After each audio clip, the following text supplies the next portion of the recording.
Hi students, मैं सोनिया विद्या गुरु से start करेंगे बजट के ऊपर सेशन। तो आज का सेशन यूनियन बजट पे होने वाला है। यूनियन बजट जो अभी रिलीज किया गवर्नमेंट ने, तो यूनियन बजट के अंदर क्या क्या इंपॉर्टेंट क्वेश्चन बन सकते हैं, क्या इंपॉर्टेंट पॉइंट्स होंगे जो आपको वैसे भी जानने चाहिए कि गवर्नमेंट ने बजट क्या सेट किया है, एक्चुअल में बजट का मतलब क्या है, वो वहां से लेकर के किस किस जगह पे क्या क्या एलोकेशन किया है, वो सब डिस्कस करने वाले हैं। जब मैं स्टार्ट करूं सेशन तो आपको हर बार ये जरूर बताती हूं, करंट अफेयर्स ही है, ये करंट अफेयर्स का ही पार्ट है, क्योंकि पार्लियामेंट ने, गवर्नमेंट ने अगर करंट में कुछ डिक्लेयर किया है, कोई भी इंपॉर्टेंट चीज अबाउट द कंट्री डिक्लेयर किया है, तो करंट में गवर्नमेंट ने बजट के बारे में जो बताया है वो करंट अफेयर्स और यूनियन बजट दोनों ही समझ लीजिए। सेशन एंड तक पूरा जरूर देखिएगा, क्योंकि आपको उस तरीके से पढ़ना है जैसे, समझिए अगर कोई आप नॉर्मल वीडियो देख रहे हैं तो नॉर्मल वीडियो में बजट के ऊपर तो आपको ये एग्जाम के पॉइंट ऑफ व्यू से क्या इंपॉर्टेंट है नहीं बताया जाएगा। मैं आपको उस पॉइंट ऑफ व्यू से पढ़ाऊंगी जहां मैं ट्राई करूंगी आपको बजट समझ में भी आ जाए, और साथ ही साथ आपके एग्जाम के लिए क्या पॉइंटर्स इंपॉर्टेंट है वो सारा का सारा एक्सट्रैक्ट आपको पढ़ाया जाएगा। वीडियो जरूर देखिएगा एंड तक, एग्जाम में पक्का आने वाले हैं सारे क्वेश्चंस। ये वीडियो हिंदी मीडियम में है, आप लोग देख पा रहे हो, तो ये क्वेश्चंस जो है जो मैं पढ़ाने वाली हूं ये डिलीवर हिंदी मीडियम में करूंगी। अगर आप इंग्लिश के सेशन देखना चाहते हैं तो that English medium, complete English medium session is also going to be there in the playlist, search for it. अगर आप सेशन ये देख रहे हैं, आपको अच्छा लग रहा है, लाइक का बटन जरूर दबाइएगा, क्योंकि टाइम लगता है, बहुत सारी चीजें कलेक्ट करके लाने में, अच्छा खासा बड़ा सेशन होता है, तो एफर्ट्स को अगर अप्रिशिएट कर रहे हैं तो लाइक करिएगा, शेयर करिए फ्रेंड्स के साथ, अपने जो भी किसी भी कंपेटिटिव एग्जाम की तैयारी कर रहे हैं। चैनल को सब्सक्राइब करिए, बेल आइकॉन जरूर प्रेस करिए ताकि नोटिफिकेशंस आते रहे सभी एग्जाम रेलेवेंट वीडियोस के। अब स्टार्ट करते हैं, अब आप फोकस्ड हो जाएंगे। जल्दी से देखिए स्क्रीन पे क्या आ रहा है। अच्छा, अभी फिर हम हेडिंग पढ़ रहे हैं, हमने पढ़ा union budget and economic survey, ठीक है। यूनियन बजट आया, निर्मला सीतारमन हमारी फाइनेंस मिनिस्टर हैं, यूनियन बजट आता है तो इकोनॉमिक सर्वे भी आता है, तो बहुत सारी चीजें जो एग्जाम में आएंगी सब पढ़ेंगे। बजट को अगर आप एक नॉर्मल टर्म्स में समझना चाहें तो आप अगर घर का भी बजट बनाते हो तो आप कैसे बनाते हो कि एक सेट टाइम के लिए आप इनकम और एक्सपेंडिचर का, इनकम मतलब जो पैसा आ रहा है और कहां कहां पे खर्च करना है, उस सब का पूरा जो ब्यौरा है वो क्या है, वो बजट है, ठीक है। आप ऐसे ही बजट बनाते हो, बजट हर कोई रखता है, उसी तरह से इस बात को समझिए कि एक यूनियन बजट है, यहां पर गवर्नमेंट जो है जितना पैसा है, किस किस सेक्टर को कितना कितना एलोकेट करने वाली है, वो सब बताती है। तो जरा देखिए एक बार क्या है, कौन से साल का है, क्या है। देखिए इकोनॉमिक ग्रोथ की बात हम कर रहे हैं, जीडीपी में ये जो नेक्स्ट फिस्कल ईयर की बात अगर हम करें, पहले सुनिए, ये करंट फिस्कल की बात हो रही है, ये जो चल रहा है उस फिस्कल की बात हो रही है, ये जो है नेक्स्ट ईयर का प्रोजेक्शन है, ठीक है। इकोनॉमिक ग्रोथ हमने देखा जीडीपी 22-23 के लिए, नेक्स्ट फिस्कल के लिए कह रहे हैं कि 8 से 8.5% फ्रॉम 8 to 8.5% आपको दिया जा रहा है, ठीक है। जीडीपी ग्रॉस डोमेस्टिक प्रोडक्ट होता है, ग्रॉस डोमेस्टिक प्रोडक्ट होता है, इसके लिए करंट फिस्कल के लिए 9.2% आपको बता रहे हैं, वो फिस्कल जो चल रहा है, फिस्कल ईयर। अगर मैं बात करूं एग्री, तो एग्री का इकोनॉमिक ग्रोथ इस फिस्कल में इतना 3.9% से चल रहा है। ईयर फिस्कल अभी खत्म नहीं हुआ है, ये चल रहा है, आपको बताया जा रहा है कि इस पर इकोनॉमिक ग्रोथ एग्री की हो रही है, सेक्टर्स हैं एग्रीकल्चर की हो रही है। इंडस्ट्री की बात करें तो 21-22 करंट फिस्कल में 11.8% की इकोनॉमिक ग्रोथ है। सर्विसेज की बात करें इस फिस्कल में तो 8.2% है। एक्सपोर्ट्स हैं 21-22 करंट फिस्कल में 16.5% का इकोनॉमिक ग्रोथ, और इंपोर्ट्स की बात करें करंट फिस्कल में तो इंपोर्ट्स 29.4% की दर पे हैं। अब मेरी बात सुनिए, अगर आपको कोई ऐसा बच्चा, मतलब आपको कोई, आप खुद अपने आप को भी देखिए, एज ए स्टूडेंट आपको बजट बिल्कुल समझ में नहीं आता, तो आपको ये करना है, आपको बहुत ज्यादा समझने में पड़ना ही नहीं है, ये सिर्फ एक डेटा है जो गवर्नमेंट दे रही है, और आपको वो डेटा एज इट इज अगर समझ में आ रहा है बहुत अच्छा है। अगर आपको टर्म से डर लगता है तो जितना मैं आपको पढ़ा रही हूं बस उसको याद कर लीजिए, ये जो नंबर्स हैं, ये जो परसेंटेजेस मैंने लिखी हैं, ये एग्जाम में पूछी जाती हैं, तो आपको बस इनको याद करना है। इससे क्या होगा, एग्जाम में सेम क्वेश्चन आएगा और आप उसको आंसर कर पाओगे। ये मैं समझ रही हूं आप समझ गए हैं। जीडीपी इंपॉर्टेंट पार्ट है, सब इंपॉर्टेंट है, बस ये वाले पॉइंट्स को ज्यादा ध्यान से देखिए। इकोनॉमिक ग्रोथ सेक्टर्स के साथ आगे बढ़ते हैं। चलिए अब फिस्कल डेफिसिट की बात करते हैं। एफडी क्या है, फिस्कल डेफिसिट है। अब फिस्कल डेफिसिट क्या है, हम यहां पर आपको ये समझा रहे हैं, लेकिन आप यहां पर देखिए कि यहां पर भी हमने नेक्स्ट फिस्कल की बात की है, 22-23 की बात की है, और फिर यहां पर हमने करंट फिस्कल की भी बात की है। करंट फिस्कल ईयर में फिस्कल डेफिसिट अगले साल कितना, डेफिसिट का मतलब घाटा होता है, फिस्कल डेफिसिट वित्तीय घाटा होता है। अब कभी घाटा हो तो आप दिमाग लगाइए और जरा सोचिए कि जितना कमा रहे हैं, आम भाषा में जितना कमा रहे हैं, अगर खर्चा उससे ज्यादा हो जाता है तो घाटा होता है। तो डेफिसिट का मतलब ही क्या है, घाटा हो रहा होगा ना। तो डेफिसिट घाटा है। फिस्कल डेफिसिट का प्रोजेक्शन जो अगले फिस्कल के लिए दे रहे हैं वो 6.4% है। फिस्कल डेफिसिट करंट फिस्कल में जो बोल रहे हैं वो 6.9% बताया जा रहा है 21-22 करंट ईयर के लिए। अगर मैं बात करूं फिस्कल डेफिसिट की कि ये क्या दिखाता है, ये दिखाता है total borrowings requirement of the government. ध्यान से ये समझिए, अभी मैंने आपको सिर्फ एक इतनी सी बात बताई कि डेफिसिट घाटा होता है। जितना बड़ा फिस्कल डेफिसिट का परसेंटेज होगा, जितना बड़ा फिस्कल डेफिसिट होगा, उतना ही अमाउंट बड़ा गवर्नमेंट को बोरो करना पड़ेगा। क्योंकि अगर घाटा है, गवर्नमेंट को खर्चे करने हैं, खर्चे करने के लिए क्या चाहिए, पैसा चाहिए, तो गवर्नमेंट पैसा बोरो करके लाएगी उस घाटे को पूरा करने के लिए। तो आपको यहां पर बात जो मैं बता रही हूं वो सिर्फ इतनी सी है कि एफडी फिस्कल डेफिसिट रिफ्लेक्ट करता है total borrowing requirement of the government, की गवर्नमेंट को कितना पैसा बोरो करना पड़ेगा उस घाटे को पूरा करने के लिए। सीधी बात। नेक्स्ट पॉइंट पढ़िए। अब यहां पर डिफाइन किया जा रहा है टर्म्स में कि फिस्कल डेफिसिट होता क्या है।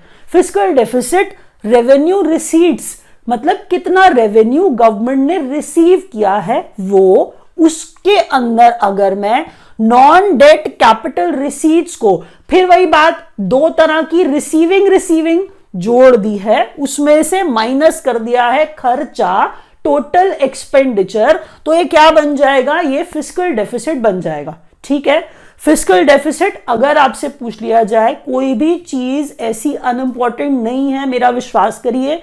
मैं अपनी तरफ से सोचती हूं, थोड़ा पास्ट ईयर के पेपर्स उठाती हूं, जनरल कोई भी पेपर्स उठा करके ये देखती हूं कि किस तरह के क्वेश्चंस बजट से पूछे जाते हैं, तब बजट का सेशन बनाने के लिए मैं ये पॉइंटर्स लाती हूं। तो टाइम लगता है, प्लीज समझिए, ये भी चीज अनइंपॉर्टेंट नहीं है। अगर आप बैकग्राउंड नहीं है आपका, तभी मैं ऐसी भाषा में बात कर रही हूं कि आपको समझ में आ जाए। दोबारा बोल रही हूं, फिस्कल डेफिसिट क्या है, रिसीव किया जो गवर्नमेंट ने, रेवेन्यू रिसीट्स हैं, उसके बाद मैंने कहा नॉन डेट कैपिटल रिसीट्स है, इनको ऐड कर लेते हैं और इसमें से क्या घटा देते हैं, टोटल एक्सपेंडिचर, तो क्या बन जाता है, फिस्कल डेफिसिट बन जाता है। अब जरा इसके बाद आगे बढ़ते हैं रेवेन्यू डेफिसिट पर।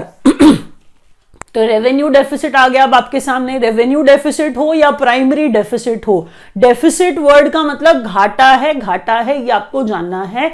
हम कह रहे हैं कि ये दोनों ही रेवेन्यू डेफिसिट और प्राइमरी डेफिसिट में आप ये देखिए कि नेक्स्ट ईयर का भी प्रोजेक्शन दिया है, और जो ये करंट फिस्कल चल रहा है, करंट ईयर चल रहा है, इसके भी बारे में आपको बताया गया है परसेंटेज में। हमने कहा कि रेवेन्यू डेफिसिट नेक्स्ट ईयर के लिए 3.8%, फिर हमने कहा रेवेन्यू डेफिसिट करंट फिस्कल के लिए 4.7%।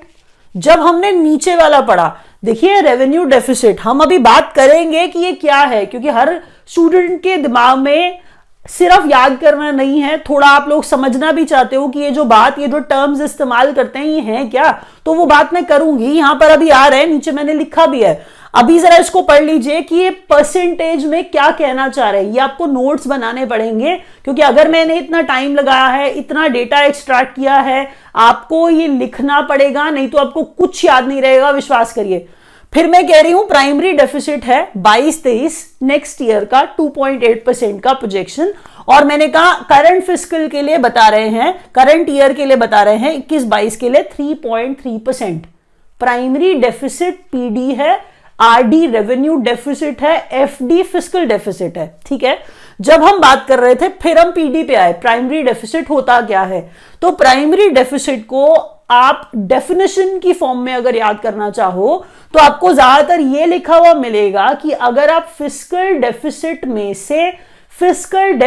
में से इंटरेस्ट पेमेंट्स को माइनस कर देते हो, फिस्कल डेफिसिट में से इंटरेस्ट पेमेंट्स को एक्सक्लूड कर देते हो, तो वो प्राइमरी डेफिसिट बन जाता है। तो ये है प्राइमरी डेफिसिट का डेफिनेशन। नीचे जब हम आते हैं तो रेवेन्यू डेफिसिट है, फिर से घाटा है, जो इनकम की थी, रेवेन्यू रिसीट्स थी, और उस रेवेन्यू रिसीट में से रेवेन्यू एक्सपेंडिचर क्या कर दिया, माइनस कर दिया। कॉमन सेंस लगाते हैं हम कॉमन सेंस लगा के ये पता कर लेंगे कि रिसीट जो है गवर्नमेंट के रेवेन्यू की वो कम होगी, एक्सपेंडिचर ज्यादा होगा, तभी तो ये क्या बन गया, आरडी, ये रेवेन्यू डेफिसिट बन गया। आप समझ रहे हैं मैं क्या कह रही हूं। डेफिसिट वो बना कैसे, कमाया कम खर्चा कर दिया ज्यादा, कमाया कम खर्चा कर दिया ज्यादा, तो इसका मतलब रिसीट ज्यादा नहीं है, कम है, एक्सपेंडिचर क्या है, ज्यादा है, तो ये क्या बन गया है, रेवेन्यू डेफिसिट। तो रेवेन्यू डेफिसिट क्या है, revenue receipts minus revenue expenditure. मुझे लग रहा है यहां तक आपको थोड़ा थोड़ा समझ में आ रहा है। बस ये जो परसेंटेज है ये प्लीज लिखिए, एग्जाम में आएंगे ये सारे क्वेश्चंस। अगला क्वेश्चन देखिए, अब जब बात करें इसको, देखिए ये क्या है ये सारे के सारे पेज पे आपको वो चीजें मिलेंगी जो आपको बताया गया होगा बजट में कि हम कितना परसेंटेज टर्म्स में, अच्छा 100 रुपए हैं, 100 के हिसाब से गवर्नमेंट ने कितना कितना कमाना है और कितना कितना कहां कहां देना है। ठीक है, मैं आपके लिए सब पढ़ूंगी, इससे आपको ये बता पाऊंगी कि ये सारे के सारी जगह पे गवर्नमेंट जो है खर्चा करने वाली है। डिफेंस में 8%, अगर 100 रुपए कमाती है तो 8 रुपए किसको दे देगी, डिफेंस को दे देगी। मतलब अगर 100 रुपए हैं तो 100 रुपए में से 8 रुपए किसको दे दिए जाएंगे, डिफेंस को। यहां पर डिफेंस को 8% हुआ, ये ध्यान से देखिए, 8% डिफेंस। फिर हम बात कर रहे हैं सब्सिडीज की, सब्सिडीज दी जाती है, सब्सिडीज गवर्नमेंट सब्सिडी देती है आपको भी चीजों के ऊपर, तो 8% का क्या है, सब्सिडीज पे खर्चा कर दिया जाएगा। फिर हम कह रहे हैं इंटरेस्ट पेमेंट्स। अच्छा, अब सीधी बात है ना, किसी भी तरह का अगर इंटरेस्ट पेमेंट होगा तो वो जो गवर्नमेंट करेगी वो कितना है, वो 20%। इंटरेस्ट पेमेंट्स पे कितना एक्सपेंडिचर होगा, 20% होगा। स्टेट्स का share of taxes and duties, क्योंकि अगर आप कोई भी टैक्स पे करते हो तो वो आप सेंट्रल गवर्नमेंट को भी देते हो और आप स्टेट गवर्नमेंट को भी देते हो, तो स्टेट गवर्नमेंट का शेयर भी तो सेंट्रल गवर्नमेंट को, स्टेट गवर्नमेंट को देना पड़ेगा। तो स्टेट गवर्नमेंट का कितना शेयर, तो स्टेट गवर्नमेंट का शेयर टैक्सेस एंड ड्यूटी में 17%। आगे बढ़े तो finance commission and other transfers 10%। ध्यान से देखिए, finance commission and other transfers 10%। उसके बाद देखिए सेंट्रल सेक्टर स्कीम्स के अंदर, 15%। ऊपर वाला पार्ट देखिए, अदर एक्सपेंडिचर 9% है, पेंशन्स को 4% जाता है। ध्यान से पढ़िए, ध्यान से देखिए, तो ये 9%, अदर एक्सपेंडिचर जनरल लिख दिया, पेंशन्स के अंदर 4%, और सेंट्रली स्पॉन्सर्ड स्कीम्स के अंदर 9% का कंट्रीब्यूशन गवर्नमेंट देती है। ठीक है, अब जब खर्चा कर रही है सरकार तो इसका मतलब कहीं से कुछ अर्निंग भी तो हो रही होगी ना। आप एज ए स्टूडेंट सबसे पहली बात क्या सोचोगे कि टैक्स हर तरह के जो लगाए जाते हैं वो गवर्नमेंट की इनकम है। आप बिल्कुल ठीक कह रहे हो, लेकिन यहां पर हमने अभी सिर्फ खर्चे की बात की है कि गवर्नमेंट कहां कहां कितना कितना % खर्चा करेगी। जब हम आगे बढ़े हमने देखा कि अब इनकम कहां से आ रही है। ठीक है, जो कमा रही है गवर्नमेंट उसको भी तो आप एक 100 मानोगे ना, जो खर्चा कर रही है वो अलग 100 था। हम कह रहे हैं ये जो कमा रही है आप उसको 100 मान लो, परसेंटेज टर्म्स में डिवाइड कर लो और देखो कहां कहां से कमा रही है। कह रहे हैं कि सबसे पहले इनकम टैक्स से कमाती है गवर्नमेंट। देखिए टैक्स क्या होती है, गवर्नमेंट की इनकम होती है। तो इनकम टैक्स 15% इतना परसेंटेज टर्म्स में कमा रही है। जब हम आगे बढ़े टैक्स जैसा, तो ये गुड्स एंड सर्विसेज टैक्स है, जीएसटी है। जीएसटी से हम कह रहे हैं 16% कमाती है गवर्नमेंट, ठीक है। फिर हम कह रहे हैं कॉर्पोरेट टैक्स है। कॉर्पोरेट टैक्स जो है वो उससे कमा रही है 15%। फिर हम यूनियन एक्साइज ड्यूटी भी तो लगती है, उससे भी तो क्या कमाएगी ना गवर्नमेंट, तो 7% वहां से कमाती है। मेजर चीजें ये। अब जरा पढ़िए कि बोरोइंग एंड अदर लायबिलिटीज है, उससे जो इनकम है वो 35% है। अच्छा खासा बड़ा amount. Borrowings and other liabilities से जो गवर्नमेंट कमाती है वो 35% का इनकम है, याद रखिए। नॉन डेट कैपिटल रिसीट से 2% कमाती है गवर्नमेंट। इसके बाद नॉन टैक्स रेवेन्यू से 5% कमाती है गवर्नमेंट। कस्टम्स की बात करिए तो हम कह रहे हैं यहां पर 5% कस्टम से भी कमाती है गवर्नमेंट। तो आपको ये सारे की सारी इनकम के सोर्स गवर्नमेंट के परसेंटेज टर्म्स में कि कहां से कितना कितना परसेंट अर्न कर रही है और कहां पे कितना कितना परसेंट जो है वो डिवाइड करके किस किस को कितना दे रही है। बहुत सारा डेटा है। ये समझिए कि अगर अब बजट जो है निर्मला सीतारमन ने अगर बताया कि हम इस सेक्टर को इतना देंगे, इस सेक्टर को इतना देंगे, इस सेक्टर को इतना देंगे, तो वो एलोकेशन जो है कि जो कितना एलोकेट किया है वो आपको याद भी करना पड़ेगा अदर दैन दीज परसेंटेजेस। आगे बढ़ते हैं, आप ध्यान से देखिए। अब यहां पर बात आएगी कि सेक्टर वाइज एलोकेशन क्या है। वही बात जो मैं अभी आपसे कर रही थी कि अगर उन्होंने परसेंटेज के टर्म्स में बताया है, सेक्टर वाइज एलोकेशन भी तो बताया है ना। तो सेक्टर वाइज एलोकेशन में यहां परसेंटेज नहीं, हम एग्जैक्ट आपको ये बता रहे हैं कि कितना कितना एलोकेट किया है अमाउंट। जरा देखिए सेक्टर वाइज एलोकेशन में रेलवेज को 1,40,000 करोड़ 1,40,000 करोड़ दिया, ठीक है। फिर हम बात करें हेल्थ की, तो हेल्थ में आपको बता दूं, यहां पर थोड़ा सा ध्यान दीजिए। बहुत ज्यादा प्रिसाइज आप याद करेंगे, मुझे पता नहीं कितना फायदा होने वाला है। मैं आपको बता दूं, गवर्नमेंट की पोर्टल्स के ऊपर, गवर्नमेंट की वेबसाइट पे 86,606 करोड़ का एलोकेशन लिखा था, लेकिन कुछ कुछ जगह पर 86,200 करोड़ भी आ रहा था। इसीलिए मैंने आपको दोनों ही लिख दिया है। आपको मोटा मोटा 86,000 करोड़ याद करके चलना है बस। मैंने क्या कहा, हेल्थ के ऊपर एलोकेशन 86,000 करोड़ है, ये याद रखिए। नेक्स्ट है एजुकेशन पे भी कुछ एलोकेशन किया है, तो 1 लाख करोड़ जो है 1,04,000। देखिए ये तो आपको हर जगह पे 1 लाख करोड़ ही मिलेगा। आपको याद अगर पूरा करना है प्रिसाइज कि आप बहुत अच्छे से याद कर लेते हो इन टर्म्स में, तो 1,04,278 करोड़ जो है एजुकेशन सेक्टर को एलोकेट किया गया है। आगे जब बढ़ते हैं तो डिफेंस है। डिफेंस में 5,25,166 करोड़ का एलोकेशन है। अगर ना आप थोड़ा सा दिमाग लगाओ, अभी आप परसेंटेज टर्म्स में पढ़ रहे थे ना, तो अब आप उनको किन टर्म्स में पढ़ रहे हो, अब आप उसको अमाउंट की टर्म्स में पढ़ रहे हो। डिफेंस पे आपको बोल दिया मैंने सम एक्स 8%, तो आपको जो मैंने परसेंटेज बोला है तो मैं आपको ये अमाउंट की फॉर्म में बता रही हूं कि जैसे वो एलोकेट कर रहे थे कितना कितना किस सेक्टर को, ये वो अमाउंट है। तो डिफेंस को 5,25,166 करोड़ का एलोकेशन, मोटा मोटा 5.25 लाख करोड़ जो है वो डिफेंस को दिया। नेक्स्ट आगे बढ़ते हैं। अब जरा देखिए इस पेज को ध्यान से देखिए, थोड़ा सा मैं भी हट जाती हूं। पेज में आपको पढ़ना क्या है, ध्यान से देखिए कि यहां पर छोटा छोटा लिखा है, पता नहीं आपको विजिबल हो रहा है या नहीं।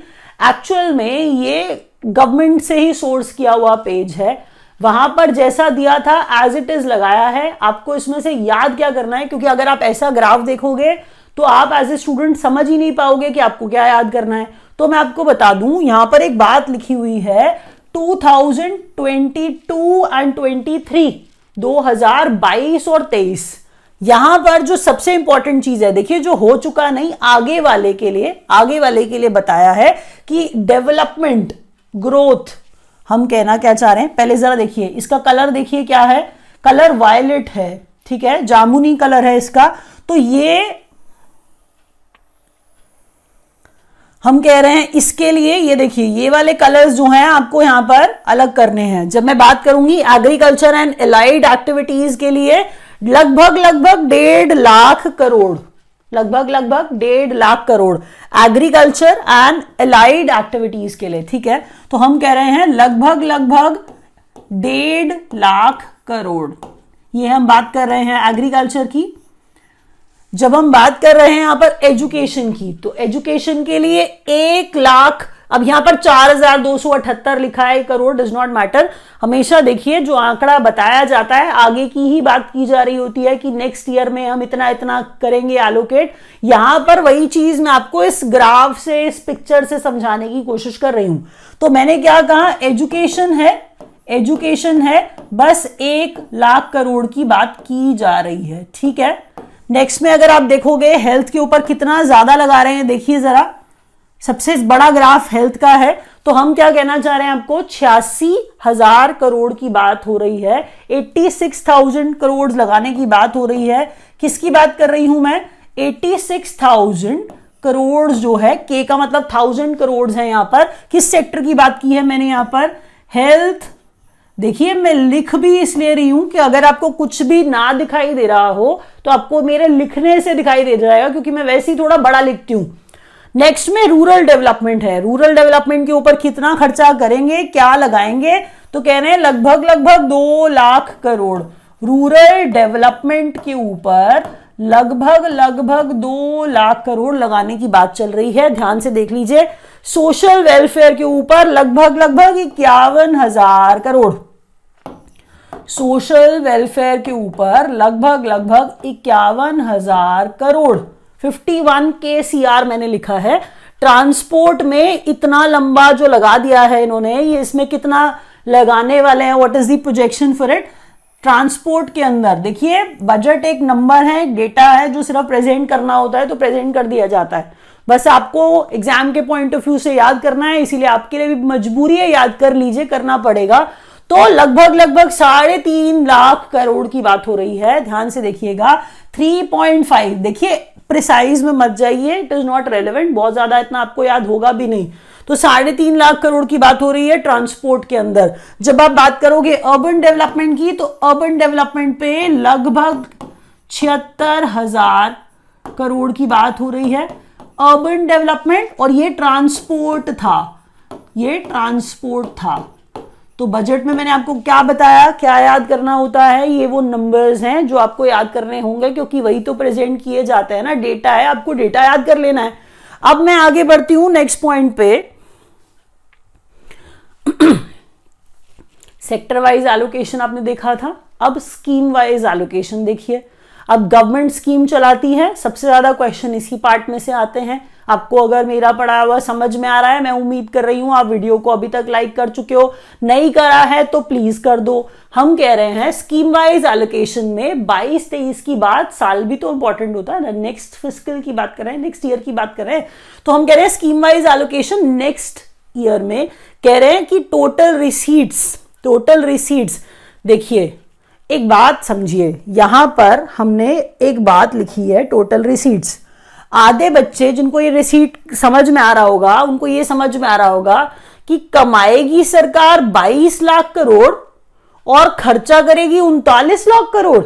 जी हां, यही कह रहे हैं हम लोग, क्योंकि जो टोटल बजट हमने लिखा है ये एक्सपेंस ही है, ये एक्सपेंडिचर खर्चा ही है। हम कह रहे हैं कि रिसीट, टोटल रिसीट आपको एलोकेशन करना है, अगर आपको स्कीम्स को देना है, आपको सेक्टर्स को पैसा एलोकेट करना है, तो आपके पास पहले टोटल रिसीविंग कितनी है, बाद में ही तो आपको ये बताऊंगी ना कि एलोकेशन किस बेस पे होने वाला है और कितना होने वाला है। तो टोटल रिसीट्स जो इनकी इनकम होगी वो होगी 22.84 lakh crore, that is total receipts, government की बात हो रही है। टोटल बजट, टोटल एक्सपेंस कितना, 39.45 लाख करोड़, ठीक है। खर्चा ज्यादा, आमदनी कम है, खर्चा ज्यादा है, आमदनी कम है, खर्चा ज्यादा है। अब चलिए आइए बात करते हैं मनरेगा की, ठीक है, मनरेगा ही बुलाते हैं इसे प्राइमरीली। तो हम बात कर रहे हैं 73,000 करोड़ का एलोकेशन,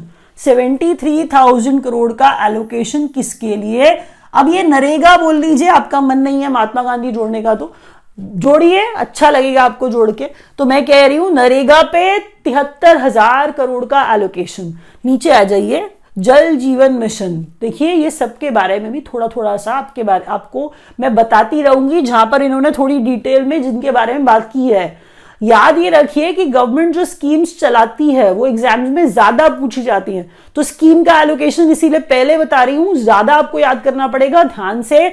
जल जीवन मिशन 60,000 करोड़ एलोकेशन है ना। नेशनल एजुकेशन मिशन के ऊपर भी 39,553 करोड़ जो है वो एलोकेट किया, ठीक है, लगभग 39,000 करोड़, 60,000 जल जीवन पे और एजुकेशन पे 39,000, 39,000। पीएम ग्राम सड़क योजना, पीएम ग्राम सड़क योजना, ग्राम सड़क योजना से नाम से आपको पता चल जाएगा ग्रामीण सड़कों की बात हो रही है, रूरल एरियाज में, विलेज एरियाज में सड़कें बनाने की बात हो रही है, तो उसके लिए एलोकेशन कितना? 19,000 करोड़। अब आगे बात करते हैं स्कीम वाइज एलोकेशन। पीएम किसान, ठीक है, पीएम किसान 68,000 करोड़, 68,000 करोड़। आगे बढ़ेंगे तो आत्मनिर्भर भारत रोजगार योजना है, नाम आपने बहुतों बार मेरे से सुना होगा कि एक आत्मनिर्भर भारत रोजगार योजना है। हाँ, सिर्फ योजना ही है, हम जान रहे हैं। तो पीएम किसान 68,000 करोड़, अब ये बात कर रहे हैं स्कीम वाइज एलोकेशन था। फिर हम कह रहे हैं आत्मनिर्भर भारत रोजगार योजना है, इस पे कितना? तो ये 6400 करोड़, 6400 करोड़। देखिए सेक्टर वाइज एलोकेशन के बाद स्कीम वाइज एलोकेशन हम पढ़ रहे हैं। पीएम स्वास्थ्य सुरक्षा, स्वास्थ्य सुरक्षा योजना, इस पे 10,000 करोड़। पीएम आवास योजना, घर दे रहे हैं, तो अब घर कैसे दे रहे हैं जरा सुन लीजिए। पहले कह रहे हैं कि 80 lakh houses in 2022 and 23। PM Awas Yojana के तहत 48,000 करोड़ की बात, एलोकेशन की बात हो रही है, जिसमें ये कह रहे हैं कि 80 लाख घर 2022-23 तक ये बनाएंगे। ये बात चल रही है क्योंकि आवास योजना के तहत घर बांटेंगे, घर देंगे। तो फॉर 80 लाख हाउसेज इन 2022-23 क्या बता रहे? 48,000 करोड़ का एलोकेशन। नेक्स्ट पॉइंट अब पढ़िए ध्यान से, wheat and paddy MSP procurement. यहां पर अब ध्यान से पढ़िए, आप जानते हैं किसान की बात चल रही थी, आपने देखा था सब क्या हो रहा था, तो एमएसपी की बात हो रही थी, तो एमएसपी पे खरीदिए सब कुछ। तो यहां पर सिर्फ अभी व्हीट और पैडी की बात हो रही है, व्हीट और राइस की बात हो रही है। तो हम कह रहे हैं व्हीट और पैडी का जो प्रोक्योरमेंट है, गवर्नमेंट जब खरीदेगी तो एमएसपी पर खरीदेगी, ठीक है। तो एमएसपी पर खरीदेगी तो कितना उसके लिए एलोकेशन? 2.37 लाख करोड़ का एलोकेशन। यहां पर ये कह रहे हैं कि हम 163 लाख फार्मर्स को सीधा, मतलब उनको फायदा होने वाला है। देखिए कि एमएसपी पे उनका गेहूं, उनका चावल जो है वो खरीद दिया जाएगा। तो हम कह रहे हैं कि व्हीट और पैडी का प्रोक्योरमेंट गवर्नमेंट जब करेगी तो हम कह रहे हैं इसके लिए 2.37 लाख करोड़ का एलोकेशन। और फिर कहते हैं कि 163 लाख फार्मर्स हैं, 163 लाख फार्मर्स हैं जो उनको बेनिफिट होने वाला है इसका, ठीक है। तो इसका बेनिफिट पहुंचा इतने सारे फार्मर्स को। आगे बढ़ते हैं, जरा देखिए, raising and accelerating MSME performance ramp. देखिए ये रैंप प्रोग्राम है, आपसे एग्जाम में रैंप प्रोग्राम पूछ लिया जाएगा, या तो इसका फुल फॉर्म या फिर उसका एलोकेशन। फिर वही बात, गवर्नमेंट ने जो किया है वो आपके लिए जानना सुपर सुपर इंपॉर्टेंट होता है। रैंप का full form raising accelerating MSME performance. MSME आप जानते हो, माइक्रो स्मॉल मीडियम एंटरप्राइजेस की बात हो रही है। तो एमएसएमई की परफॉर्मेंस को रेज करना है, एक्सेलरेट करना है, ये रैंप है। ऐसे करके याद कर लो, शायद हो जाएगा।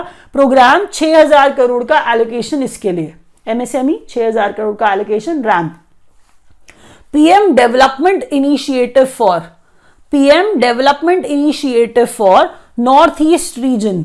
ये क्वेश्चन हर हाल में एग्जाम में आने वाला है, ये आप देख लेना। नॉर्थ ईस्ट की बात यहां पे होने लगी, नॉर्थ ईस्ट की बात होने लगी। बच्चे इसको पढ़ेंगे ही नहीं, इस क्वेश्चन को याद नहीं करेंगे और ये क्वेश्चन आएगा, बस आप देख लेना। पीएम डेवलपमेंट, पहले सुनिए, हमने जैसे रैम से शुरू किया था, यहां पे भी हम पीएम डिवाइन से ही शुरू करते हैं, पीएम डिवाइन से शुरू करते हैं। तो प्रधानमंत्री है और ये डिवाइन शब्द है, डिवाइन को जरा पढ़ लेते हैं। डिवाइन में डीईवी डेवलपमेंट है, डीईवी क्या है, डेवलपमेंट है, आई इनिशिएटिव है, ये आप देख रहे हो, एनई नॉर्थ ईस्ट है, डिवाइन है, ठीक है। तो हमने कहा पीएम डिवाइन, डी डेवलपमेंट, आई इनिशिएटिव, नॉर्थ ईस्ट रीजन, तो इनके डेवलपमेंट की बात हो रही है। पीएम डिवाइन के तहत हम कह रहे हैं 1500 करोड़ का एलोकेशन। देखिए यहां पर हम इस वीडियो को पार्ट 1 को रैप अप कर रहे हैं। एक्चुअल में ये वीडियो बहुत लंबा है तो हमने इसको 2 पार्ट्स में बनाया है और मैं सोच रही हूं कि आप पार्ट 2 जरूर देखोगे क्योंकि मुझे लग रहा है आपको पार्ट 1 समझ में आया होगा।